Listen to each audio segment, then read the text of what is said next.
শুভ সন্ধ্যা। আচ্ছা, তোমরা আমার কথা শুনতে পাচ্ছ? একটা আমাকে একটু মেসেজ করবে। হ্যাঁ, শোনা যাচ্ছে। একটু টাইপ করে জানাবে।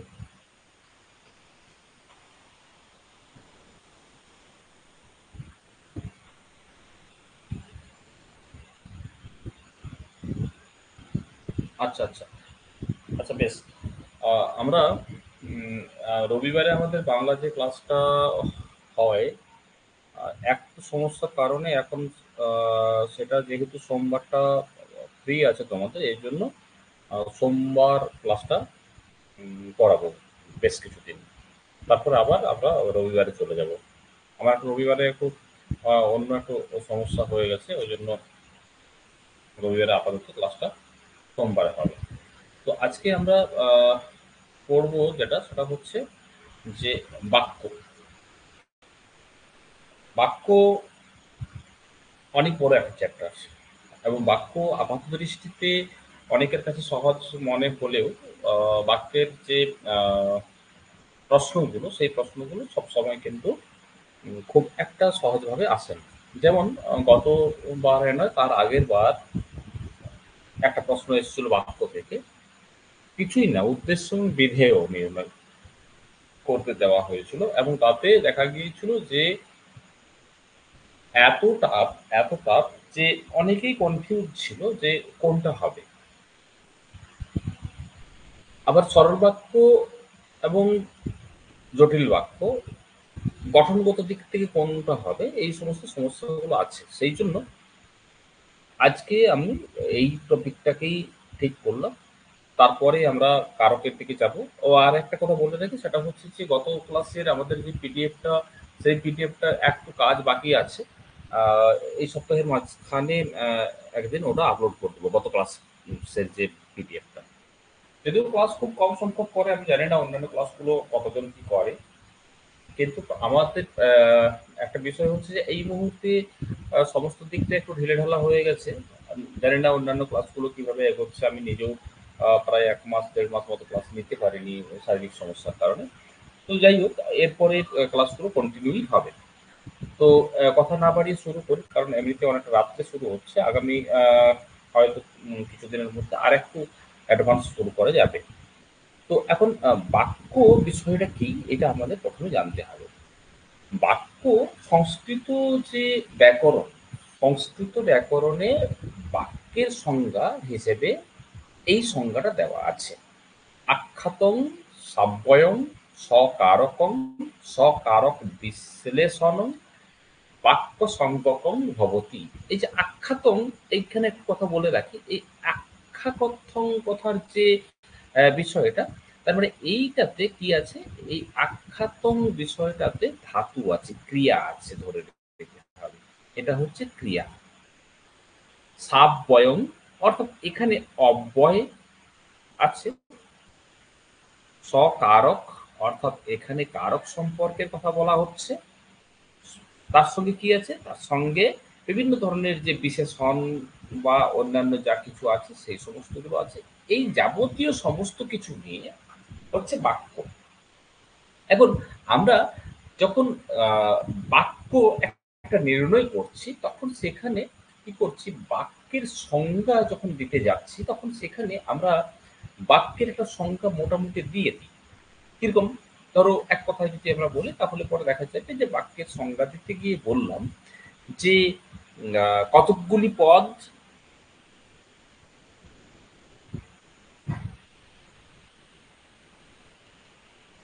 কতকগুলি পদ হুম, পাশাপাশি বসে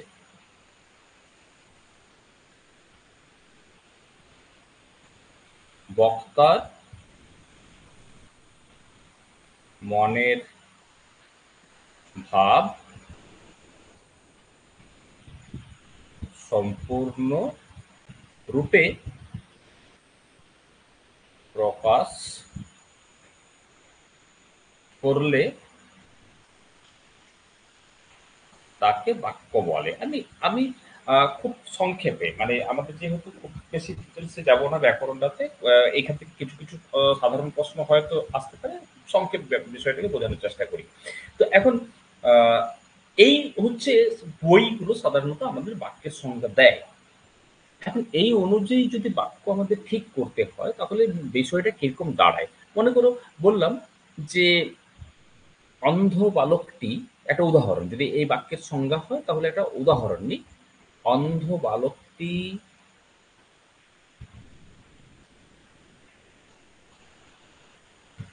সাপ দেখে চিৎকার করে উঠল। ব্যাপারটা বলছো কি বলা আছে? বলা আছে কতকগুলি পদ পাশাপাশি বসে। তাহলে কতকগুলি পদ, এগুলো এক একটা পদ, এরা পাশাপাশি বসেছে। বক্তার মনের ভাব সম্পূর্ণরূপে প্রকাশ যদি করে তাহলে তাকে বাক্য বলে। এটা বাক্যের সংজ্ঞা। এখন তাহলে একজন বক্তা সে বলল যে একটা অন্ধ বালক আছে, সে সাপ দেখেছে এবং তারপরে চিৎকার করেছে। তো এখন আমাকে যদি এ কথা কেউ বলে, তো সঙ্গে সঙ্গে আমি সে কি বলতে চাইছে আমি সেটা শুনলাম এবং আমি সঙ্গে সঙ্গে কিন্তু সেটা বুঝেও গেলাম দিলে তখন তাকে বলছে বাক্য। কিন্তু এখানে যখনই এই বাক্যটা দেখবো তখনই সেখানে কি হবে, তখন সেখানে কোথাও না কোথাও আমার মনের মধ্যে একটা প্রশ্ন জাগবে যে আহ, অন্ধ বালকটা সাপ দেখবে কি করে? অন্ধ বালকের পক্ষে সাপ দেখা কি সম্ভব? এই প্রশ্নটা আমার মনের মধ্যে জাগবে। কিন্তু এখানে আবার কি হবে, এখানে আবার গল্পের গরু গাছে ওঠে, সেই রকম একটা ভাবনা চিন্তা নিয়ে যদি আমরা বাক্যটাকে দেখি তাহলে বলে কি জানি হতেও পারে। কেউ কেউ বলবে কেউ কেউ বলবে হতেও পারে, আবার কেউ কেউ বলবে যে না এটা বাক্য নয়। তাহলে কখন পদসমষ্টি বাক্যে পরিণত হবে, বাক্য হতে গেলে তাকে কোন কোন শর্ত পালন করতে হবে, এই সমস্ত বিষয়গুলোকে নিয়ে বাক্য গঠনের শর্ত, এই বিষয়টা জানতে হবে। কতকগুলো শব্দ পাশাপাশি বসে বক্তার মনের ভাব সম্পূর্ণরূপে প্রকাশ করলেই তাকে কিন্তু বাক্য বলা যাবে না।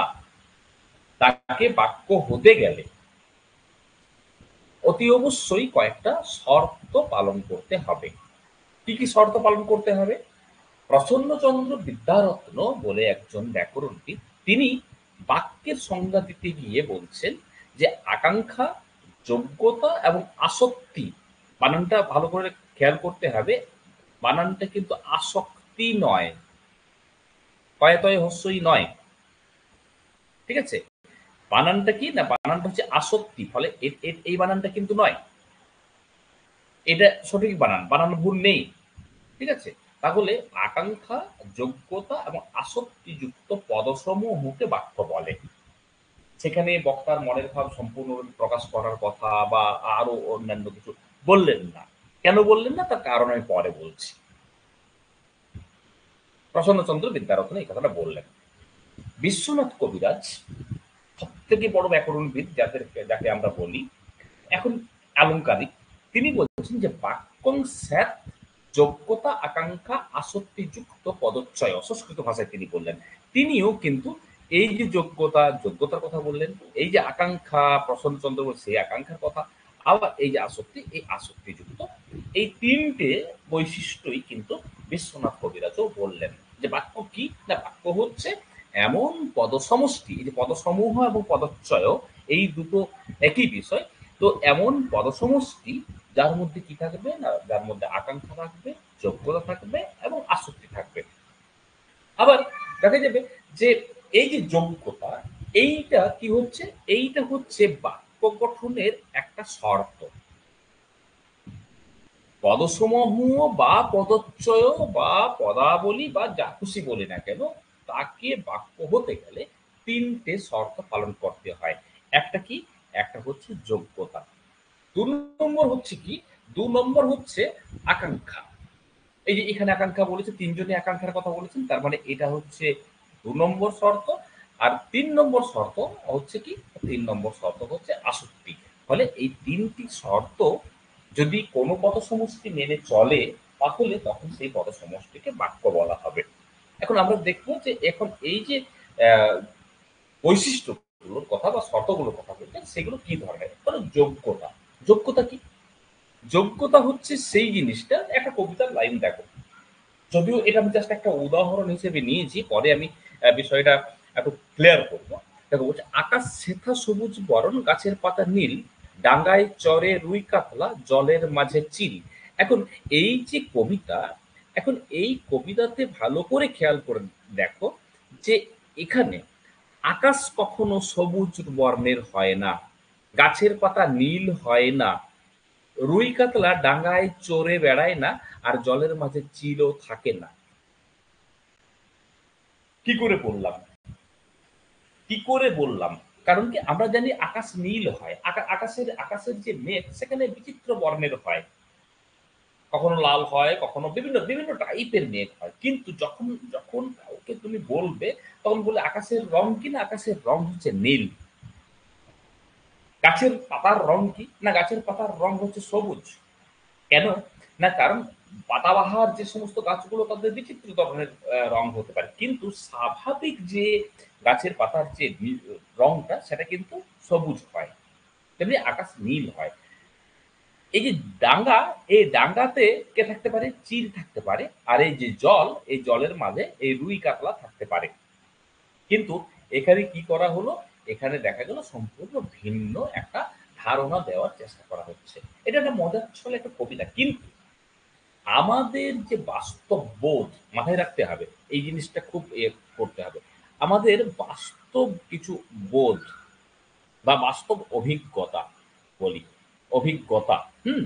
তো এই আমাদের বাস্তব অভিজ্ঞতা হচ্ছে আকাশ নীল বর্ণের হয়, রুই কাতলা জলে থাকে, গাছের পাতা সবুজ হয়। কিন্তু আমরা এখানে কি দেখলাম? আমরা তার উল্টোটা দেখলাম।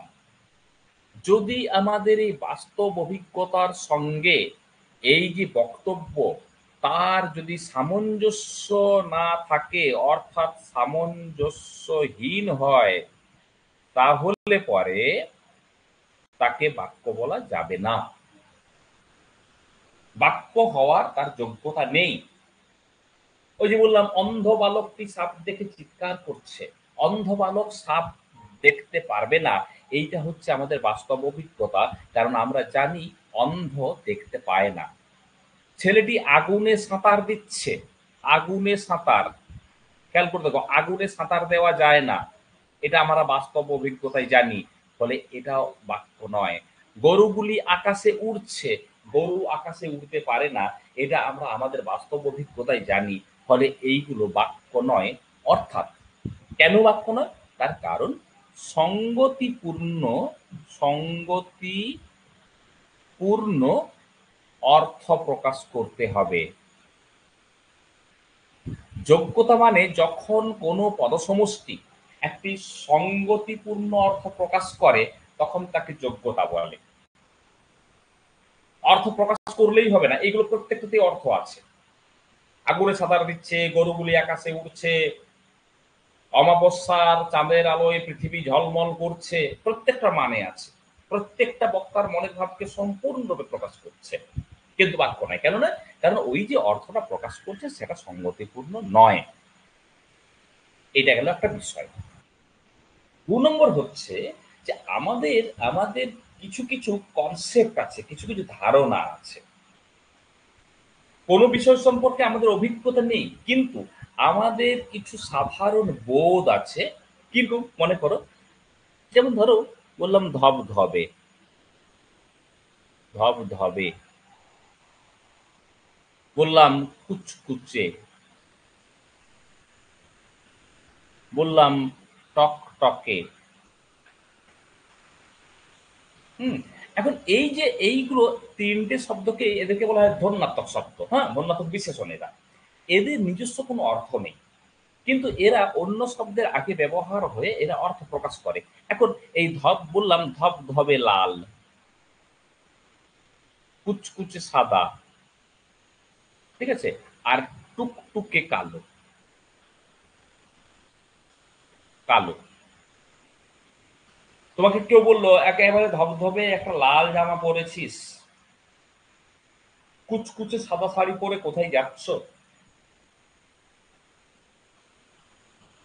সঙ্গে সঙ্গে একটা লোক যে কখনো ব্যাকরণ পড়েনি, যে কখনো স্কুলে যায়নি, সে সঙ্গে সঙ্গে বলবে যে কি উল্টোপাল্টা ভুলভাল বকছিস। এরকম হয় নাকি? এই স্কুল যাচ্ছিস, এই পড়াশোনা করছিস, এই শিক্ষিত, এই প্রশ্নগুলো করবে। যে কখনো স্কুল যায়নি, যে কখনো ব্যাকরণ পড়ে, সেও বলবে। কারণ সে জানে ধবধবে লাল হয় না, ধবধবে সাদা হয়। সে জানে কুচকুচে কালো হয়। সে জানে টুকটুকে লাল হয়, টুকটুকে লাল ফুল। ব্যাকরণের কোনো নিয়মে কোথাও এটা বলা নেই। এর জন্য কোনো বিশেষ সংজ্ঞা, এর জন্য কোনো বিশেষ শর্ত, এর জন্য বিশেষ কোনো সূত্র কিচ্ছু নেই।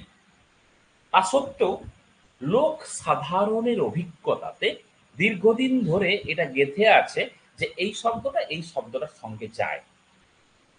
ফলে বাস্তব অভিজ্ঞতা এবং লোক সাধারণের ধারণা অনুযায়ী দেখতে হবে যে সেখানে যে শব্দগুলো বসেছে সেই শব্দগুলোর প্রয়োগ সঠিক আছে কিনা। যদি প্রয়োগ সঙ্গতিপূর্ণ হয়, সামঞ্জস্যপূর্ণ হয়, তাহলে তখন বলা হবে যে সেখানে তার বাক্য হওয়ার যোগ্যতা আছে। অর্থাৎ যখন কোনো পদসমষ্টি সঙ্গতিপূর্ণ অর্থ প্রকাশ করবে তখন তাকে যোগ্যতা বলবে, তখন তাকে যোগ্যতা বলা হবে। এটা গেল সাধারণ বিষয়। এবার দেখো অর্থটার কি থাকবে, একটা পারস্পরিক অর্থগত আর একটা ভাবগত সঙ্গতি। এই যে এতক্ষণ কুচকুচে বললাম, এর অর্থগত কোনো সঙ্গতি নেই। এটা এই কুচকুচে, সাদা, ধবধবে লাল, টুকটুকে আহ কালো, এই যে কথাগুলো বলছি, এইগুলো হচ্ছে ভাবগত সঙ্গতির কথা বলছে। তাহলে যে কত সমষ্টি পারস্পরিক, নিজেদের মধ্যে পারস্পরিক অর্থগত এবং ভাবগত সঙ্গতিকে প্রকাশ করবে, তখন সেই সঙ্গতিটাকে বলা হবে যোগ্যতা। এবার একটা কথা বলার আছে। কিরকম? দেখা যাবে যে জীবনানন্দ দাশের কবিতার কথা এর আগের দিন বলছিলাম। তিনি বলেছেন যে ডানার রৌদ্রের গন্ধ মুছে ফেলে চিল। ডানার রৌদ্রের গন্ধ মুছে ফেলে চিল। এই যে লাইনটা, এখন এইখানে খেয়াল করে দেখো যে এটা কেউ যদি বলে যে এটা বাক্য কি বাক্য নয়, তাহলে এটাকে বলতে হবে এটা হচ্ছে বাক্য। এই যে এখানে যেটা দেওয়া আছে এগুলো বাক্য কি বাক্য নয়, এইগুলো হচ্ছে বাক্য। তাহলে কেন বাক্য? ফাঁসির মঞ্চে গেয়ে গেল যারা জীবনের জয়গান, ফাঁসির মঞ্চে জীবনের জয়গান গাওয়া যায় না, একটা পরস্পর বিরোধী একটা তথ্য সেখানে দেওয়া হচ্ছে, কিন্তু তবু সেটা বাক্য। তবু সেটা বাক্য। কেন বাক্য? যেমন ধরো, আবার যদি আমরা উদাহরণ দেখি, যে এই যে লাইনটা নিলাম, বা ধরো অচক্ষু সর্বত্র চান। অচক্ষু সর্বত্র চান, চান মানে তাকায়, তাকানো। অকর্ণ শুনিতে পান, যার অকর্ণ মানে যার কান নেই সে শুনতে পায়। অপদ, অপদ মানে যার পা নেই, যার পা নেই। সর্বত্র গতাগতি, কথা মানে যাতায়াত। ব্যাপারটা কি দাঁড়ালো? যার চোখ নেই সে সব দিকে তাকাচ্ছে, যার কান নেই সে সব শুনতে পাচ্ছে, আর যার পা নেই সে সব জায়গায় যাচ্ছে। তো এটা কি করে সম্ভব? পরস্পর বিরোধী বিষয়, তবুও এটা বাক্য। তবুও এটা বাক্য। কেন বাক্য? কেন বাক্য? তার কারণ হচ্ছে যখন কোনো কবি, এখানে আসলে এখানে ঈশ্বরের কথা বলা হচ্ছে, ঈশ্বরের আসলে ওইগুলো নেই।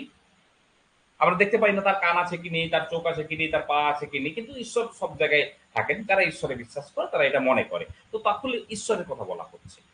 যখন, মনে রাখতে হবে, যখন বিশেষ কোনো ভাব ব্যঞ্জনা বা আলংকারিক প্রয়োজনে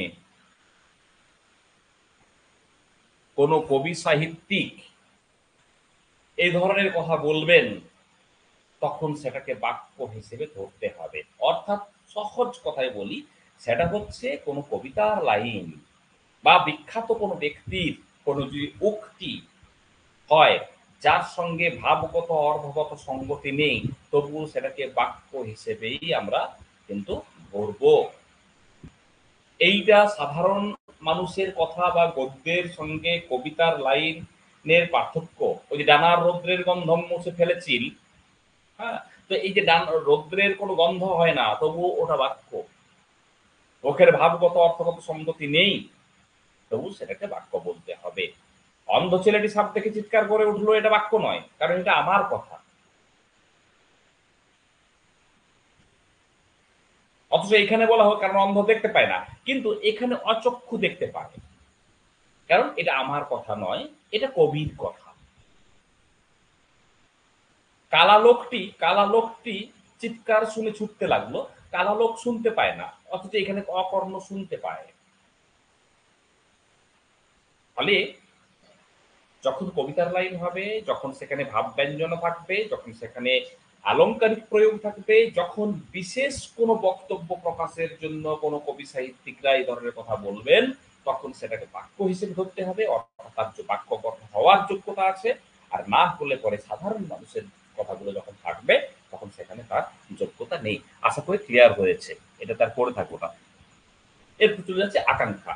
আকাঙ্ক্ষা বিষয়টা কি? আকাঙ্ক্ষা এটা আমরা ধাতু ক্রিয়াপদের মধ্যেও বিষয়টাকে পাই।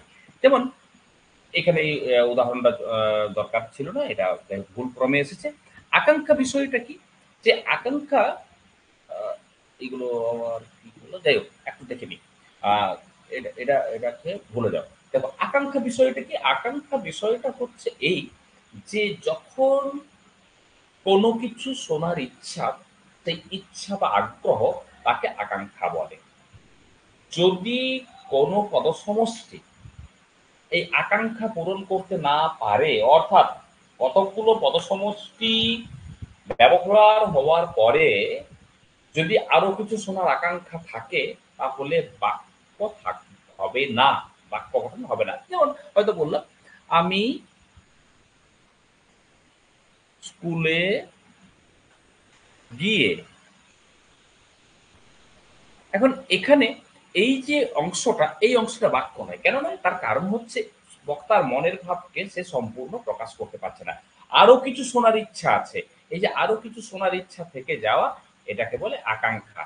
খুব সহজ করে যদি বলি, তাহলে পরে সেই বিষয়টা হচ্ছে এই, যে সমাপিকা ক্রিয়া না থাকলে পরে বাক্য হবে না। এখানে অসমাপিকা ক্রিয়া দিয়ে শেষ হয়েছে। তাহলে এটা হলো ২ নম্বর শর্ত। আর ৩ নম্বর শর্ত হচ্ছে আসক্তি। আসক্তি বিষয়টা কি? আসক্তি বিষয়টা একটু দেখলেই জিনিসটা বোঝা যাবে। আসক্তি মানে হচ্ছে নৈকট্য। নৈকট্য, নৈকট্য মানে কি?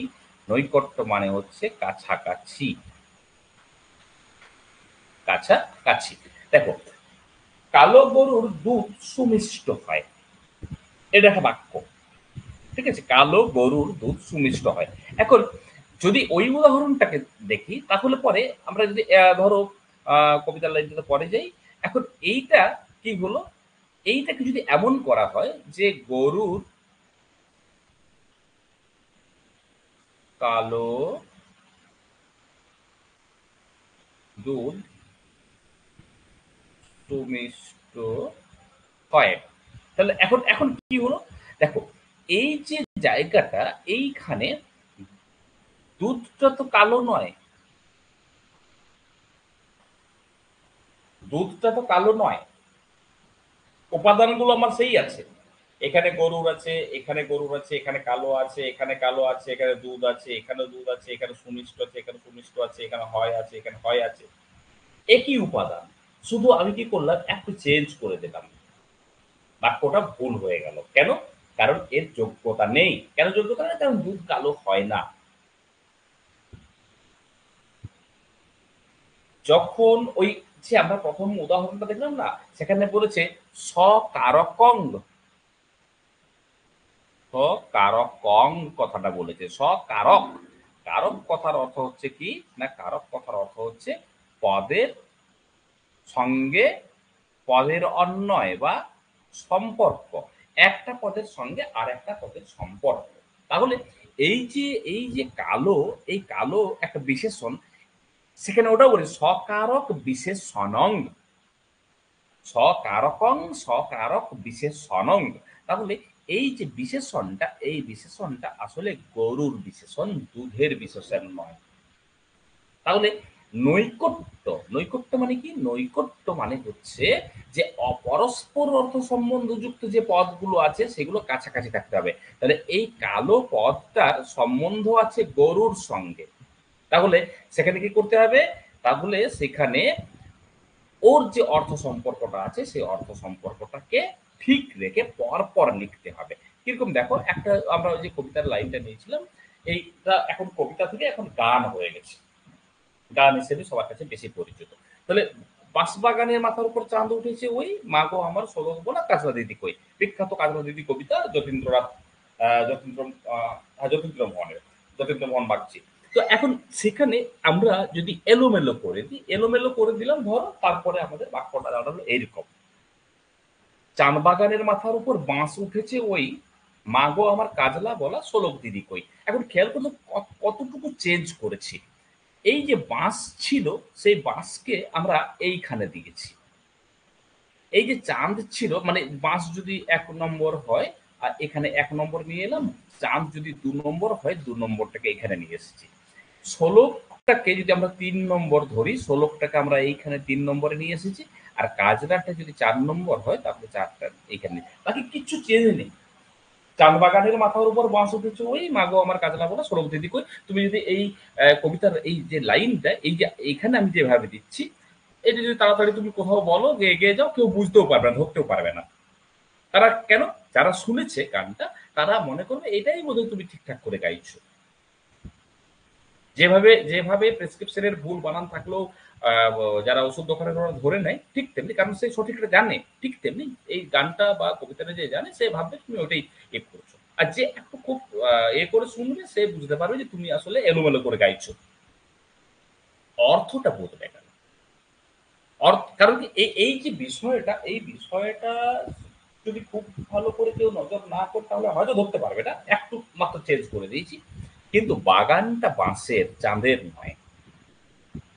আর উঠছে মাথার উপরে বাঁশ উঠবে না, চাঁদটাই উঠবে। আর কাজলা বলা যায় না, শোলকটা বলা যায়, কাজলা বলা যাবে না, কাজলা বলার জিনিস নয়। তাহলে কি হচ্ছে, একটু এদিক সেদিক করে দিলে একটা পদের সঙ্গে আর একটা পদের যে সম্বন্ধ, যে সম্পর্ক, সেটা এলোমেলো হয়ে যাচ্ছে। এই ফলে যার সঙ্গে যার সম্পর্ক তাদেরকে পাশাপাশি রাখতে হবে। অর্থাৎ পরস্পর সম্বন্ধযুক্ত পদগুলোকে পাশাপাশি বসানোটাকে আসক্তি বলে। এইখানে এইখানে বাঁশের সঙ্গে বাগানের সম্পর্ক পাশাপাশি বসিয়েছি, এটা আসক্তি। চাঁদটা উঠেছে সঙ্গে সম্পর্ক, ফলে পাশাপাশি বসেছে, কিন্তু এখানে সম্বন্ধটা ঠিক নেই, এখানেও সম্বন্ধটা ঠিক নেই। তাহলে যখন কোনো পদসমষ্টি তাদের যে অর্থ সম্বন্ধ, সেই অর্থ সম্বন্ধকে ঠিক রেখে পাশাপাশি বসবে, তাদেরকে বলা হবে কি? না, তাদেরকে বলা হবে, তা সেই পদ্ধতিটাকে বা শর্তটাকে বলা হবে আসক্তি। একে দূরান্বয়ও বলে। এই দূরান্বয়, আসক্তি এই যে দূরে দূরে অবস্থান করছে, এই পদ্ধতিটাকে, এটাকে দূরান্বয় বলে। এবার আমরা চলে যাচ্ছি বাক্যের একটা অন্য পর্যায়ে। এই আমাদের ৩ টে শর্ত হয়ে গেল, আমরা অন্য পর্যায়ে। বাক্য দেখো, একটা কি? সুনীল পড়ে। সুনীল বলে একজন ছাত্র, সে পড়ে। এখানে এই যে সুনীল, এই সুনীল সম্পর্কে কিছু বলা হচ্ছে। সুনীল সম্পর্কে কিছু বলা হচ্ছে, তার মানে আহ, এই যে যার সম্পর্কে আমরা কিছু বলবো তাকে উদ্দেশ্য বলে। আমি মূল বিষয়গুলো একটু বুঝিয়ে দেওয়ার জন্য বলছি। যার সম্পর্কে বলা হয় তাকে উদ্দেশ্য বলে। কার সম্পর্কে বলছি? সুনীল সম্পর্কে। এবার এই যে পড়ে, পড়ে কি না, পড়ে হচ্ছে বিধেয়, উদ্দেশ্য সম্পর্কে যা বলা হয়। সুনীল সম্পর্কে বলেছি, কি বলেছি না, পড়ে, তাহলে সে হচ্ছে বিধেয়। এখন এই উদ্দেশ্য এবং বিধেয়ের যদি বিষয়টা দেখি তাহলে পরে সুনীল উদ্দেশ্য হলো, কারণ সুনীল সম্পর্কে বলা হচ্ছে। আর পরে বিধেয় হলো, কারণ বিধেয় সম্পর্কে সে পড়ছে, সেটা বলা হচ্ছে। এখন এই যে উদ্দেশ্য, এই উদ্দেশ্যকে ইংরেজিতে বলে নাউন ফ্রেজ। একটু সমস্যা হয় অনেক সময়, বড় বাক্য যখন চলে আসে না, তখন একটা সমস্যা হয়। এই জন্য চমস্কি, নোয়াম চমস্কি তিনি এইভাবে বিষয়টাকে ধরতে বলেছেন। কেন কেন সমস্যা হয় সেটা একটু পরে যখন আমরা এই উদ্দেশ্য বিধেয়ের জায়গাটা যাব তখন বুঝতে পারবো। আর এই যে বিধেয়, এই বিধেয়টাকে বলেছেন ভার্ব ফ্রেজ। বাংলাতে আমরা এই নাউন ফ্রেজকে বলছি কর্তাখণ্ড, আর এই যে ভার্ব ফ্রেজ আছে একে বলছি ক্রিয়াখণ্ড। ঠিক আছে? যেটা আমরা উদ্দেশ্য বলছিলাম সেখানে কর্তা আছে, ফলে আমাদের বাংলাতে সেটা হচ্ছে কর্তাখণ্ড। যেখানে আমাদের এই যে বিধেয় আছে, এই বিধেয়র মধ্যে সমাপিকা ক্রিয়া থাকে, ফলে তাকে আমরা বলছি ক্রিয়াখণ্ড। একটা বাক্যের এই দুটো এসেনশিয়াল পার্ট মনে রাখতে হবে। বাংলাতে এখনো পর্যন্ত যে ব্যাকরণ চলছে সেখানে একটা বাক্য কমপ্লিট করতে গেলে একটা কর্তা এবং একটা ক্রিয়া অতি অবশ্যই থাকতে হবে। অতি অবশ্যই থাকতে হবে, না হলে বাক্য হবে না। এবার দেখো, সুনীল পড়ে। এখন এই যে সুনীল, এখন এই সুনীলকে যদি আমরা আলাদা করি, তাহলে এইবার এই সুনীলের সঙ্গে আমরা অন্য একটা অংশ যুক্ত করছি। বলছি আমার বন্ধু সুনীল, ব্যাপারটা ছোট ছিল, এখন আমি একটু বড় করছি। এবার বলছি যে গল্পের বই পড়ে। সুনীল পড়ে এইটুকু একটা কর্তা ছিল, আর এটা আমার ক্রিয়া ছিল। এখন আমি ওকে বড় করলাম বাক্যটাকে, কেন সবসময় তো একটু ছোট বাক্য হয় না, দিয়ে বললাম আমার বন্ধু সুনীল কি করে না গল্পের বই পড়ে। এখন এই যে অংশটা আমরা বললাম, এই যে আমার বন্ধু, এই যে কালারটা চেঞ্জ হলো দেখতে পাচ্ছ নিশ্চয়ই। এই যে আমার বন্ধু, এ কার সম্পর্কে, না এ সুনীল সম্পর্কে বলছে। এই যে সুনীলকে বাড়ানো হলো, সুনীলের আকৃতিটা বাড়লো, কারণ আমার বন্ধু এ সুনীল সম্পর্কিত, ফলে একে বলছে, এটা হচ্ছে কি, এটাকে একটু আগে বলেছি উদ্দেশ্য। আর এই যে অংশটা উদ্দেশ্য একে বাড়ালাম, ফলে একে বলা হবে উদ্দেশ্যের প্রসারক। ভালো করে জিনিসটা বুঝতে হবে। গতবারে প্রশ্ন কিন্তু গন্ডগোল হয়েছিল। আর এই যে দেখো, পড়ে সম্পর্কে এই যে গল্প, এ কার সঙ্গে সম্পর্কিত, কি পড়ে, গল্পের বই, তাহলে এই গল্প এটা হচ্ছে কি, না এইটা হচ্ছে বিধেয় পুরোটা। আর এই গল্পের বই এটা হচ্ছে কি, বিধেয়ের প্রসারক। তাহলে গল্পের বই চলে এলো এবং তারপরে চলে আসছে পড়ে। এখন এইখানে আমরা যদি বিষয়টাকে দেখি, তাহলে এই যে আমার বন্ধু, এইটা হচ্ছে উদ্দেশ্যের প্রসারক, এটা হচ্ছে উদ্দেশ্য। গল্পের বই বিধেয়ের প্রসারক, এটা হচ্ছে বিধেয়। পুরো জিনিসটাকে যদি ক্লিয়ার করি, তাহলে প্রথমে ভালো করে লক্ষ্য করতে হবে, সেটা হচ্ছে এই এক মিনিট, ভুল করে অন্য স্লাইডে চলে গেলাম। আহ, এখানে ছিলাম। তো তাহলে যদি আমরা দেখি, তাহলে পর এই পুরো অংশটাকে বলে উদ্দেশ্য। ভালো করে খেয়াল করো, পুরোটা হচ্ছে উদ্দেশ্য। আর কি চেঞ্জ হয়ে যাচ্ছে, পুরো অংশটা, পুরো অংশটাই হচ্ছে কি, না পুরো অংশটা হচ্ছে, এটা হচ্ছে উদ্দেশ্য। এই যে অংশটা, এই অংশটা হচ্ছে বিধেয়। এইবার কি হবে, তাহলে এই আমার বন্ধুকে, এই আমার বন্ধু হচ্ছে উদ্দেশ্যের প্রসারক। গল্পের বইকে, এ হচ্ছে বিধেয়ের প্রসারক, বিধেয়ের প্রসারক। এখন প্রশ্ন হচ্ছে যে তোমাকে কি বললো, তোমাকে বলল যে আমার বন্ধু, এই অংশটা কি, বললো আমার বন্ধু, এই অংশটি এইটুকু চিহ্নিত করা আছে, এই অংশটি হলো, প্রথমে বলল উদ্দেশ্য, তারপরে বিতে বলল উদ্দেশ্যের প্রসারক, তারপরে বলল বিধেয়, বিধেয়ের প্রসারক। তাহলে আমার বন্ধু এটা হচ্ছে প্রসারক। যখন বলবে আমার বন্ধু সুনীল, এই পুরোটা যখন বলবে, তখন পুরোটা হচ্ছে উদ্দেশ্য। উদ্দেশ্যেরই অংশ হচ্ছে উদ্দেশ্যের প্রসারক। একই রকম ভাবে এই পরেটা হচ্ছে কি, পরেটা হচ্ছে বিধেয়। গল্পের বই বিধেয়ের প্রসারক, আবার এই পুরোটা এটা হচ্ছে বিধেয়। তাহলে একটা বাক্যের দুটো অংশ, দুটো পার্ট, একটা হচ্ছে উদ্দেশ্য অংশ আর একটা হচ্ছে বিধেয় অংশ। উদ্দেশ্য অংশকে, উদ্দেশ্য অংশকে যদি বাড়াই তাহলে পরে তখন তাকে বলে উদ্দেশ্যের প্রসারক। উদ্দেশ্য অংশকে যদি আমরা ছোট করে দিই তাহলে পরে শুধু তখন কি হবে, কর্তাটা থাকবে। আবার শুধু সমাপিকা ক্রিয়াটা থাকলে পরে বিধেয়, আবার তাকে যদি আমরা বাড়াই তখন সেটা বিধেয়ের প্রসারক, পুরোটা মিলে আবার হচ্ছে বিধেয়। আশা করি ক্লিয়ার হয়েছে। এইটা যদি না হয় তাহলে সমস্যা আছে। এইবার এখানে খেয়াল করতে হবে সবসময় বাক্য কিন্তু এরকম থাকবে না। আমাদের অ্যাকচুয়াল বাংলাতে বাক্যের যে গঠন, বাক্যের গঠনের বৈশিষ্ট্য হচ্ছে প্রথমে থাকে কর্তা, তারপরে থাকে তারপরে থাকে কর্ম, তারপরে থাকে ক্রিয়া। এইটা হচ্ছে আমাদের বাংলার বাক্যের গঠন। হ্যাঁ, তো এখন এই যে সুনীল, সুনীল এই সুনীল হচ্ছে কর্তা, এই পরে হচ্ছে ক্রিয়া। আর গল্পের বই কি পড়ে না বই পড়ে, তাহলে বই হচ্ছে কর্ম। তার মানে কি, কর্তা মানে কি বলেছিলাম, সাবজেক্ট। কর্ম মানে কি বলেছিলাম, কর্ম মানে বলেছিলাম অবজেক্ট। ক্রিয়া মানে কি, ক্রিয়া মানে ভার্ব। অর্থাৎ বাংলা ভাষাকে এই জন্য বলে এসওভি ভাষা, এস ও ভি। ঠিক আছে? তো এখন বিষয়টা হচ্ছে যে সবসময় এই যে এসওভি, এই যে সিস্টেমটা, পদ্ধতিটা বা মেথডটা, এটা সবসময় ফলো করে না। বিশেষ করে কবিতার লাইনের ক্ষেত্রে তো একদম করে না। কিরকম? যেমন ধরো বললাম, আঁধার হলো মাদার গাছের তলা। আঁধার হলো মাদার গাছের তলা। এখন তোমাকে বলল যে কোনটা উদ্দেশ্য।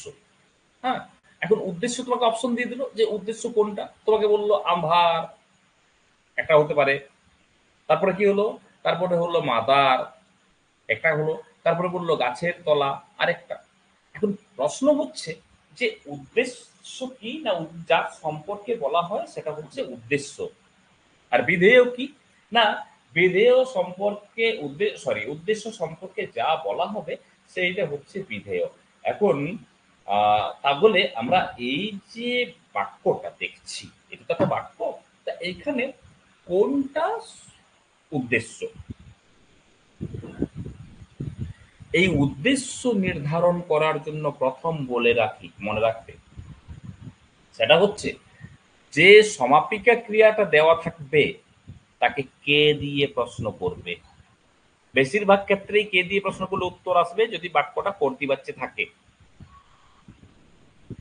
কে আধার হলো না মাদার গাছের তলা, মাদার গাছের তলা। কে আধার হলো মাদার গাছের তলা, তাহলে এই গাছের তলাটা আধার হলো, তাহলে এই সম্পর্কে বলা হচ্ছে, তাহলে গাছের তলা হচ্ছে উদ্দেশ্য।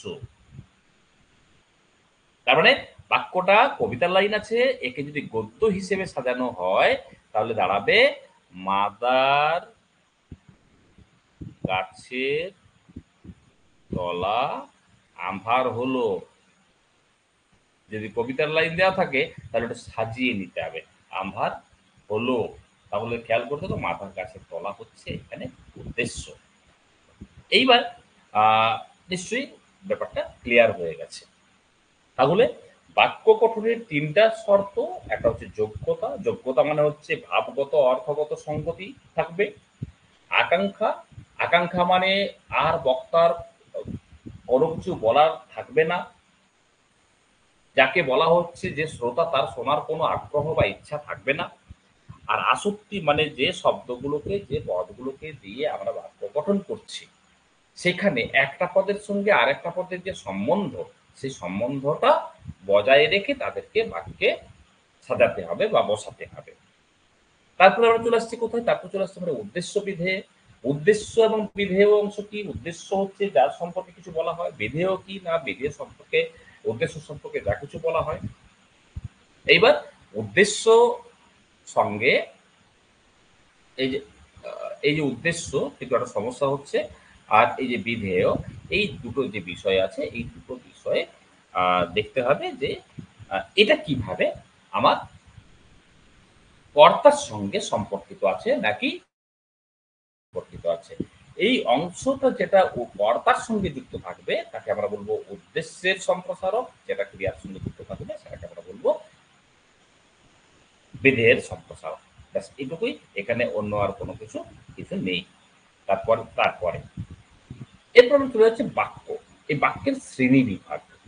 তাহলে বাক্যের গঠনের দিক থেকে চলে গেলাম। বাক্যের শ্রেণীবিভাগ দু ধরনের হয়, একটা অর্থগত শ্রেণীবিভাগ হয় আর একটা গঠনগত শ্রেণীবিভাগ। আমরা প্রথমে আলোচনা করব গঠনগত শ্রেণীবিভাগ।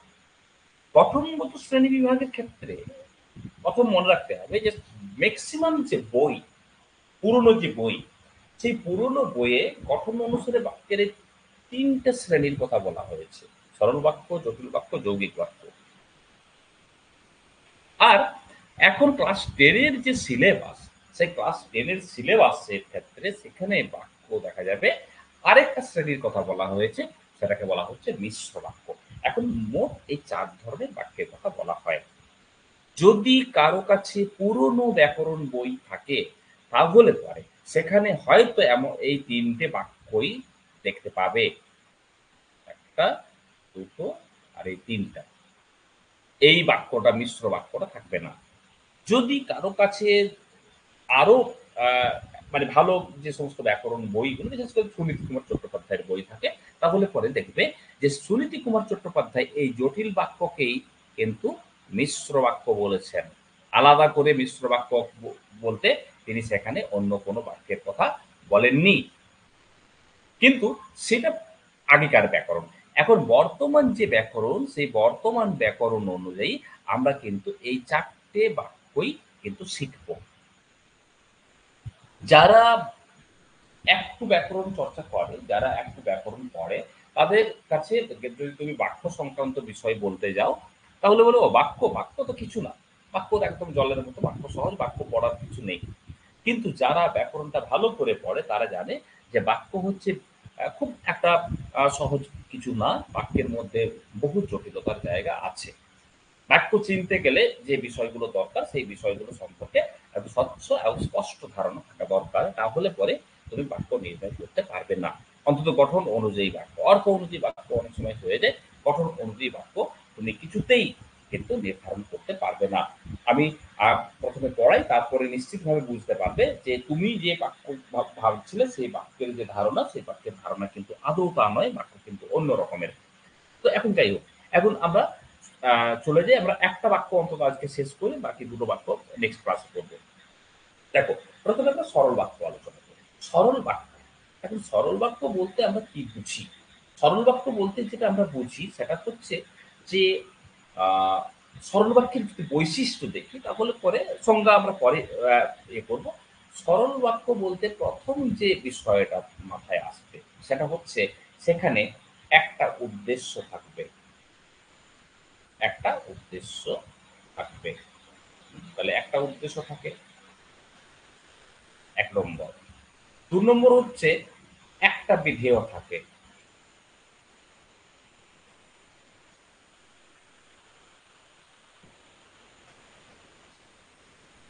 ৩ নম্বর হচ্ছে একটা মাত্র সমাপিকা ক্রিয়া। সমাপিকা ক্রিয়া থাকে। এই হচ্ছে বিষয়। এখন তুমি যখন এই সরল বাক্যের সংজ্ঞা দেখবে, তখন সেখানে তুমি দেখবে যে বাক্যে একটি মাত্র সমাপিকা ক্রিয়া থাকে তাকে সরল বাক্য বলে। কেউ কেউ আবার বলে যে বাক্যে একটি মাত্র উদ্দেশ্য সঙ্গে একটি মাত্র বিধেয় থাকে তাকে সরল বাক্য বলে। সংজ্ঞাগুলো একটু লিখলে এই বিষয়টা স্পষ্ট হবে। তো সংজ্ঞা যদি আমরা এর লিখি তাহলে একটা হচ্ছে যে বাক্যে একটি উদ্দেশ্য ও একটি বিধেয় থাকে তাকে সরল বাক্য বলে। এখন উদ্দেশ্য তো আমরা একটু আগে দেখলাম, বিধেয় একটু আগে দেখলাম। এখন সেখানে মনে করে বললাম যে শ্যাম ভাত খায়, ভাত খায়। এখন কে উদ্দেশ্য? শ্যাম উদ্দেশ্য, ভাত খায় হচ্ছে বিধেয়। তাহলে এটা সমাপিকা ক্রিয়া। তাহলে এটা সমাপিকা ক্রিয়া হলো। এখন এই যে উদ্দেশ্য এবং বিধেয়ের যে বিষয়টা, এই বিষয়টা কিন্তু একটু অন্য রকমের বিষয় আছে। এইটা এত ভালো করে মনে রাখতে হবে। সুনীতি কুমার চট্টোপাধ্যায় আমাদের বাংলা ব্যাকরণের যদি পাণিনি বলা হয় তো সুনীতি কুমার চট্টোপাধ্যায়কে পাণিনি বলা হয় বাংলা ব্যাকরণের। সংস্কৃত ব্যাকরণের যেমন পাণিনি তেমনি আমাদের বাংলার পাণিনি হচ্ছেন সুনীতি কুমার চট্টোপাধ্যায়। তিনি বলেছেন যে না, একটা উদ্দেশ্য নয় একাধিক উদ্দেশ্য থাকতে পারে। একটা নয় একাধিক উদ্দেশ্য থাকতে পারে। সে একাধিক উদ্দেশ্যকে নিয়ে একটা উদ্দেশ্য হবে। কিরকম দেখো, বলছে সে, আমি, সে, আহ, নাম দিয়ে বলি,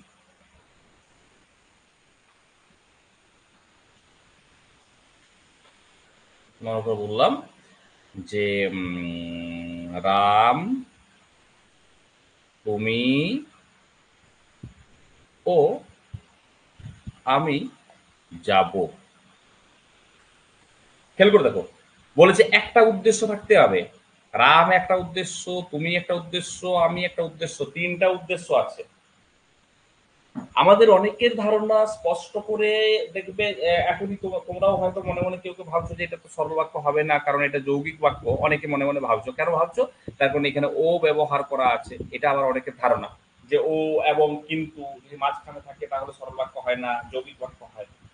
ঠিক ধারণা, কিন্তু এটা যৌগিক বাক্য নয়, এটা সরল বাক্য।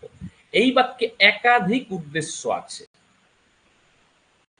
কিন্তু এই তিনটা উদ্দেশ্য মিলে আসলে তিনটা উদ্দেশ্য নয়, তিনটা উদ্দেশ্য পদ। তিনটা উদ্দেশ্য পদ, এই তিনটা উদ্দেশ্য পদ মিলে একটা উদ্দেশ্য তৈরি করেছে, গঠন করেছে একটা উদ্দেশ্য। কেন? খেয়াল করতে পারো, রাম যাব হয় কি? হয় না।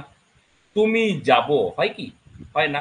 আমি যাব, আমি যাব হয়। তার মানে এই তিনটা মিলে একটা, যখন একাধিক পুরুষের কর্তারা, একাধিক পুরুষের উদ্দেশ্যরা একটা মাত্র পুরুষকে অনুসরণ করবে, তখন সেখানে একটাই উদ্দেশ্য ধরা হবে।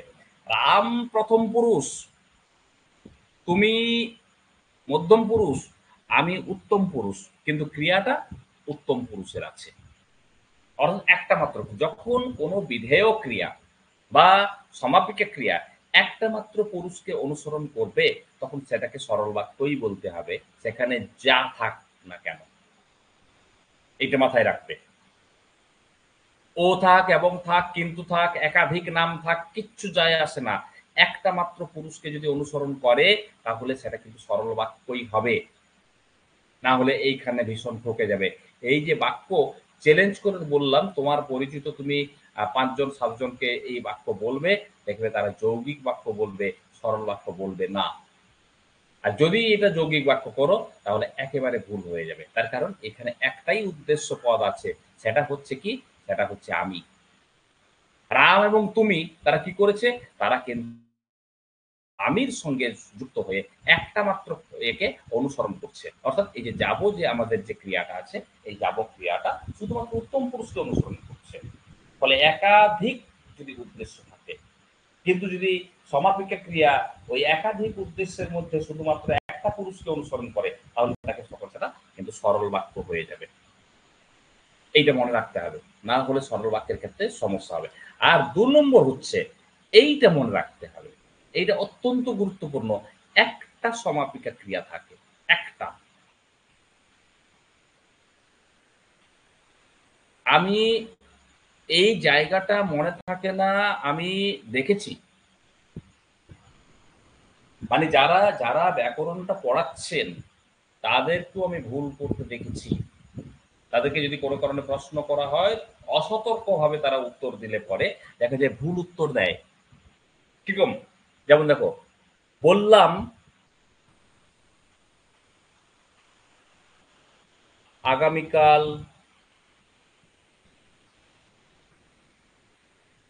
সকালে তুমি যাবে।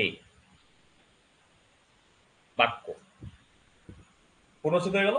এখন এই যে বাক্য বাক্য, এই বাক্যটা কোন বাক্যে আছে লিখে নাও, বন্ধু বান্ধবদেরকে জিজ্ঞেস করবে যে এটা কোন ধরনের বাক্য। তারপরে কি উদ্দেশ্য কে? উদ্দেশ্য তুমি, কে যাবে? তুমি যাবে। উদ্দেশ্য খুঁজতে গেলে কি বললাম? উদ্দেশ্য খুঁজতে গেলে বললাম যে কে দিয়ে প্রশ্ন করবে। তাহলে তুমি হচ্ছে উদ্দেশ্য, যাবে বিধেয়, যাবে সমাপিকা ক্রিয়া। তাহলে এইবার তুমি ভাববে যে একটা সমাপিকা ক্রিয়া আছে, তাহলে এটা উদ্দেশ্য কি হয়ে যাবে? সরল বাক্য হয়ে যাবে? হবে না। কেন? এখানে আরেকটা সমাপিকা ক্রিয়া আছে, বললাম। বললাম মানে কি? আমি বললাম, আমি বাক্যের আরেকটা কর্তা, আরেকটা উদ্দেশ্য, যেটা উহ্য আছে। এখানে বলেছে একটা উদ্দেশ্য, এইখানে আমি বলেছি একাধিক উদ্দেশ্য আছে, কিন্তু এক সমাপিক ক্রিয়া একটা উদ্দেশ্যকে অনুসরণ করেছে। কিন্তু এখানে কেন বললাম? কে বললাম? আমি বললাম। তাহলে এটা আমি উত্তম পুরুষ। আর কে যাবে? আমি তো যাবে হয় না, তুমি যাবে, তুমি মধ্যম পুরুষ। এই বাক্যে একটা উত্তম পুরুষের কর্তা আছে, তার একটা পৃথক সমাপিকা ক্রিয়া আছে, একটা মধ্যম পুরুষের কর্তা আছে, তার একটা পৃথক সমাপিকা ক্রিয়া আছে। ফলে যদি একাধিক উদ্দেশ্য এবং একাধিক বিধেয় থাকে, সেটা কিন্তু কিছুতেই সরল বাক্য হবে না। অত উদ্দেশ্য বোঝার দরকার নেই। যদি এই ধরনের একাধিক সমাপিকা ক্রিয়া থাকে, সমাপিকা ক্রিয়া একাধিক থাকলে পরে হবে না, সরল বাক্য হবে না। সরল বাক্য হতে গেলে একটাই মাত্র কিন্তু সমাপিকা ক্রিয়া থাকতে হবে। আবার মনে করে বললাম,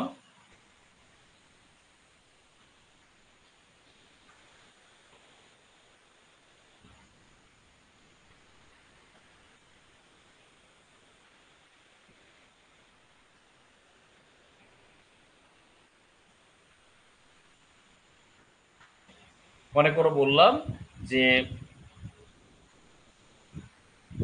আমি ভাত খেলাম, ঘুমিয়ে পড়লাম। ঘুমিয়ে পড়লাম। এখন উদ্দেশ্যকে আমি সমাপিকা ক্রিয়া কটা? সমাপিকা ক্রিয়া দুটো। একটা ভাত খেলাম, ঘুমিয়ে পড়লাম। সরল বাক্য হবে না। একাধিক সমাপিকা ক্রিয়া যদি থাকে, সরল বাক্য হবে না। কারণ আমি ভাত খেলাম এবং ঘুমিয়ে পড়লাম। ভাত খাওয়া একটা আলাদা কাজ, ঘুমিয়ে পড়া আরেকটা আলাদা কাজ। ফলে যদি একাধিক সমাপিকা ক্রিয়া থাকে, উদ্দেশ্য একটা থাকতে পারে, সরল বাক্য হবে না। মানে প্রথম যখন কোনো একটা বাক্য দেওয়া থাকবে যে এটা কোন ধরনের বাক্য, তখন মাথাতে রাখবে অতি অবশ্যই যে সমাপিকা ক্রিয়া কটা আছে। এটা প্রথম লক্ষ্য করতে হবে। অনেক সময় সমাপিকা ক্রিয়া উহ্য থাকে, অনেক সময় সমাপিকা ক্রিয়া উহ্য থাকে, দেওয়া থাকবে না। যেমন সে ভালো ছেলে,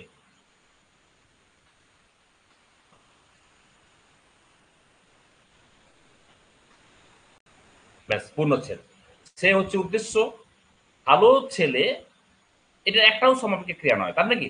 সে হয় ভালো ছেলে, তার মানে সে ভালো ছেলে হয়। ইংরেজিতে হলে সেখানে ইজটা দিতে হয়, হি ইজ গুড বয়। কিন্তু বাংলায় এইটা না, হ ধাতু নিষ্পন্ন সমাপিকা ক্রিয়া উহ্য থাকে প্রায়ই। তাহলে এখানে সমাপিকা ক্রিয়াটা দেওয়া নেই। বাংলায় আমরা বলি না সে ভালো ছেলে, আমরা বলি না সে হয় ভালো ছেলে বা সে ভালো ছেলে হয়, এটা আমরা বলি না।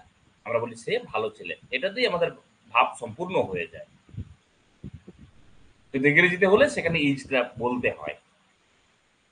আরে যখন কোনো একটা বাক্য দেওয়া থাকবে, তখন কিন্তু তোমাকে অতি অবশ্যই আগে খেয়াল করে দেখতে হবে যে এখানে আর কোনো সমাপিকা ক্রিয়া উহ্য আছে কি নেই।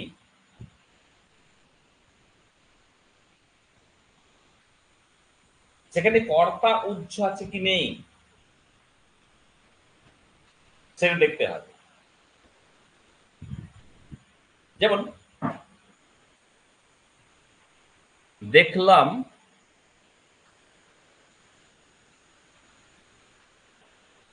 বই পড়ছে। নাও দেখো কি হচ্ছে। দেখলাম এটা কি? না এটা সমাপিকা ক্রিয়া।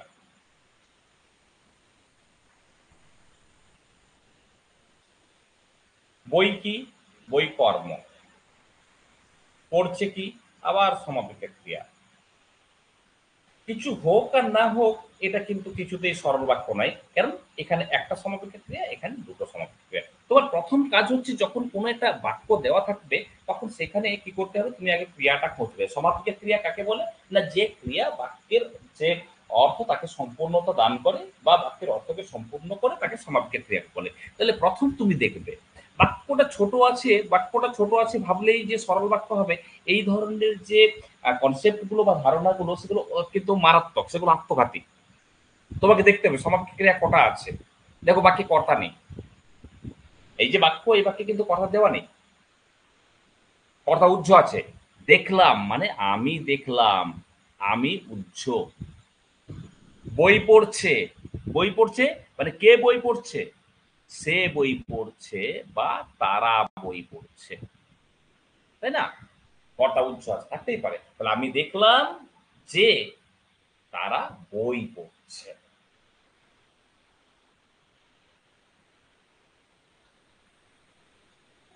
তাহলে এই যে বাক্যটা, এই বাক্যটা আপাত দৃষ্টিতে দেখে সবাই সরল বাক্য বলবে, কিন্তু সরল বাক্য নয়। কেন? কেন নয়? দুটো সমাপিকা ক্রিয়া আছে।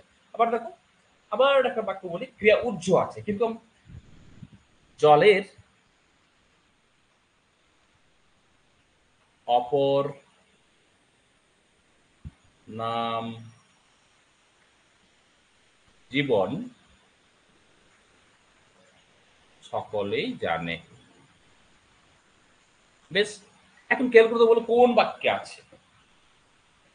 জলের সমাপিকা ক্রিয়া নয়, অপর সমাপিকা ক্রিয়া নয়, নাম নয়, জীবন নয়, সকলেই নয়, জানে হচ্ছে সমাপিকা ক্রিয়া। তাহলে একটা সমাপিকা ক্রিয়া তাহলে সরল বাক্য।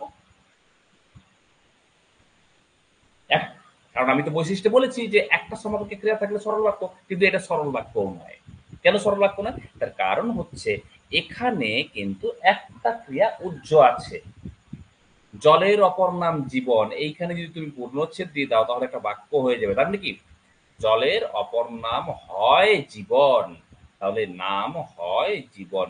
এই হ ধাতু নিষ্পন্ন সমাপিকা ক্রিয়া উহ্য আছে, অর্থাৎ এটা একটা সমাপিকা ক্রিয়া, জানে দুটো সমাপিকা ক্রিয়া। তার মানে জলের অপর নাম হয় জীবন সকলেই জানে। তাহলে যদি দুটো সমাপিকা ক্রিয়া থাকে তাহলে সরল বাক্য হবে না। আমি জানি না তোমরা কে বাক্য কতদূর কি পড়েছিলে এর আগে পর্যন্ত, বা বাক্য সম্পর্কে কার কতটা ধারণা আছে, কার কাছে কতটা ক্লিয়ার আছে, কিন্তু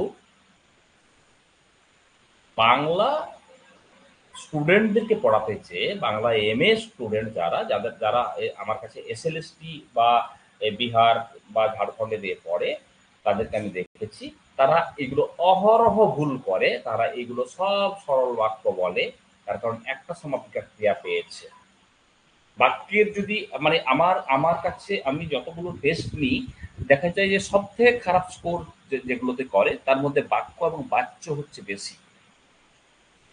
কারণ যারা ডিপলি ভাববে না, যারা প্রসেসে ভাববে না, তারাই ভুল করবে।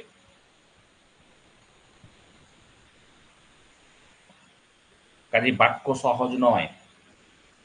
ক্লাস টেনে যারা বাক্য পড়ে এসেছো, ক্লাস টেনের ওই একটা করে উদাহরণ আর একটা করে বৈশিষ্ট্য, এই একটা করে সংজ্ঞা মনে রাখলেই হয়ে যায়। কিন্তু বাক্যের এই যে জায়গাগুলো, এই জায়গাগুলো সত্যি সত্যি অত সহজ নয়। তার কারণ আমাদের যে ভাষাতে যে শব্দের যে প্রয়োগ বা আমাদের সমাপিকা ক্রিয়া প্রয়োগের যে পদ্ধতি, তাতে করে দেখা যায় যে আমরা অনেক সময় কর্তাকেও উজ্জ্ব রেখে দিই, আমরা অনেক সময় ক্রিয়াকেও উজ্জ্ব রেখে দিই, এবং তার ফলশ্রুতিতে দেখা যায় যে বাক্যটাকে চিনতে গিয়ে আমরা ভুল করি। যেমন দেখো, বললাম বোধ হয় সে আসবে, সে আসবে, বললো কোন বাক্য, কোন বাক্য, বললো সরল বাক্য। কেন সরল বাক্য হবে, কেন সরল বাক্য হবে? আমার বোধ হয়, বোধ হয় খেয়াল করে দেখো, সমাপিকা নয়, সমাপিকা নয়, এটা সমাপিকা। বোধ হয় একসঙ্গে নেই। সে উদ্দেশ্য, আসবে ক্রিয়া, দুটো ক্রিয়া আছে। এখন এটা কি বাক্য সেটা আমি বলতে যাব না, কারণ তার জন্য আসল জায়গা আছে। তাহলে বোধ হয় সে আসবে, মনে হয় সে আসবে না, এই যে বাক্য, আর যাই হোক, সরল বাক্য নয়, সরল বাক্য নয়। তাহলে এই যে জায়গাগুলো, এই জায়গাগুলোকে একটু দেখতে হবে। তার কারণ হচ্ছে বাক্য থেকে একটা প্রশ্ন আসতেই পারে। সেখানে উদ্দেশ্য বিধেয় হোক বা সরল বাক্য বা বাক্য গঠনের শর্ত যেগুলো হোক না কেন, সেখান থেকে আসতেই পারে। তো কাজেই বিষয়টা হচ্ছে সরল বাক্যটা সবাই একটু দেখে রাখবে। সরল বাক্যের পদ্ধতি বলে দিলাম ১ নম্বর। ১ নম্বর হচ্ছে দেখবে প্রথমে সমাপিকা ক্রিয়া একটা থাকবে, দুটো থাকবে না। আর আ কিছু দেখার দরকার নেই। আর কিচ্ছু দেখার দরকার নেই। আর যদি একাধিক কর্তা থাকে তাহলে দেখবে যে সমাপিকা ক্রিয়া একটা মাত্র পুরুষকে অনুসরণ করবে। একটা মাত্র পুরুষকে অনুসরণ করবে। অনুসরণ করবে। এখানে মনে রাখতে হবে পুরুষ মানে ব্যাকরণের পুরুষ। পুরুষ মানে কোনো ছেলে নয়। পুরুষ বলতে এখানে প্রথম পুরুষ, মধ্যম পুরুষ, উত্তম পুরুষের কথা বলছি। একে অনুসরণ করবে। ওই যে বললাম, সে, তুমি, আমি যাব। যাব মানে আমি যাব। তুমি যাব, সে যাব হয় না। এই দুটো বৈশিষ্ট্য মনে রেখে সরল বাক্যটাকে ভালো করে দেখবে। বইয়ে উদাহরণগুলো দেওয়া আছে। আর উদ্দেশ্য বিধেয়, উদ্দেশ্যের প্রসারক বা সম্প্রসারক এইগুলো দেখে রাখবে। কারণ বাক্যটা শেষ হয়ে যাওয়ার পরে কিন্তু এর থেকে একটা অনলাইন টেস্ট নেব। ঠিক আছে? যদি কারো কোনো আজকে আর জটিল এতে যাচ্ছি না, কারণ ওগুলোতে সময় হবে না। যদি কারো কোনো প্রশ্ন আছে কোথাও তাহলে বলতে পারো। অনেক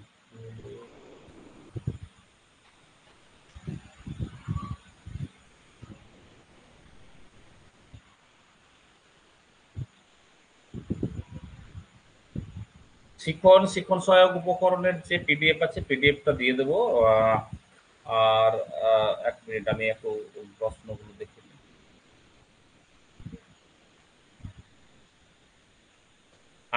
আমি আসলে কোনো আ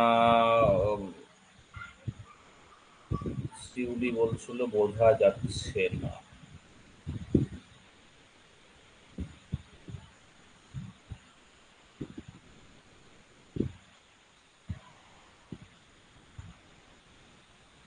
যাই হোক আমি তো এর আগে আমি মেসেজগুলো দেখতে পাইনি। ওইজন্য কালিটাও চেঞ্জ করা হয়নি। আর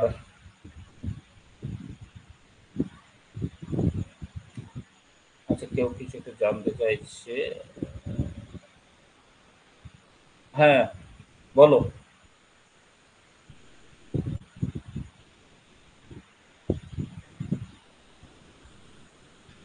হ্যালো, হ্যালো। কেউ কি কিছু বলতে চাইছো? যাই হোক কালি তো আমি মেসেজ যেহেতু দেখিনি ফলে কালিটা আমার তো চেঞ্জ করা হলো না। আর কোন জায়গাটাকে বুঝতে পারলেন না, সমৃদ্ধি সম্ভবত কোনো একটা জায়গায় বলছিল বুঝতে পারেনি। কোন জায়গাটা বুঝতে পারোনি? সমৃদ্ধি, হ্যাঁ, রাম, তুমি, আমি আছে। কোথায় আছে বলছো? কোন জায়গায় আছে বলছো?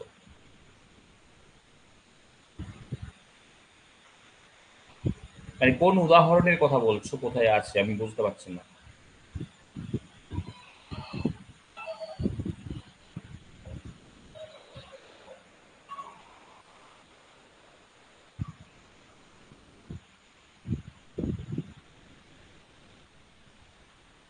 যাই হোক, আহ, তোমরা হয়তো বুঝতে পারছো না বা শুনতে পাচ্ছ না কিছু একটা। যদি যদি কিছু সমস্যা থাকে তাহলে পরে আহ, একটা গ্রুপ হলে পরে ভালো হতো। আমি জানি না তোমাদের কাছে কি গ্রুপ আছে না আছে। আসলে সমস্যাগুলো তোমরা এখন এখানে সময় বলতে পারছো না। আচ্ছা, কথা বলবে বর্ণালী, বর্ণালী আমি তোমাকে করছি, কথা বলবে। কেটে গেল।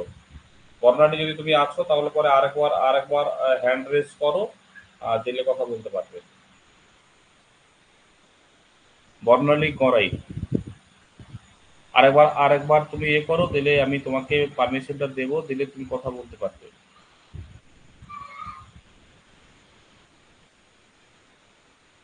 শুনতে পাচ্ছ কি? আমার কথা বুঝতে পারছো আমি যেটা বলছি? এটা একটা সমস্যা, মানে তোমাদের সমস্যাগুলো বলছো না। যাই হোক আমি একটু কথা বলে আমি অন্তত বাংলার জন্য একটা আলাদা করে গ্রুপ যদি করা যায় দেখছি। তার কারণ হচ্ছে প্রশ্নগুলো আমি না হলে বুঝতে পারছি না। বিভিন্ন ধরনের যার যা সমস্যাগুলো থাকবে সেই সমস্যাগুলো সেইখানে বললে পরে আমি সেই হিসেবে আলোচনাটা করতে পারি যে কার কোন জায়গাটা প্রবলেম আছে। আমি কালকে একবার কথা বলে তারপর যদি দেখা যায় যে এই ধরনের শুধুমাত্র বাংলার জন্য যদি কোনো গ্রুপ করা যায়, সেটা একবার জিজ্ঞেস করে তারপরে করবো। ঠিক আছে তাহলে। আজকে যেহেতু কারো কোনো সমস্যা কেউ এখনো পর্যন্ত বললেন না, আশা করি সমস্যা নেই। তাও একবার তোমরা দেখে রাখবে। Good night. যদি কারো কোনো সমস্যা থাকে বলতে পারো।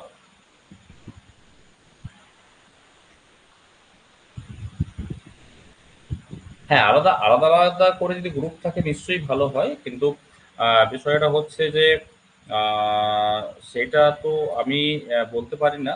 আমি আগে কথা বলবো, তারপরে সেই বিষয়টা দেখবো যে কি ব্যাপারটা দাঁড়াচ্ছে।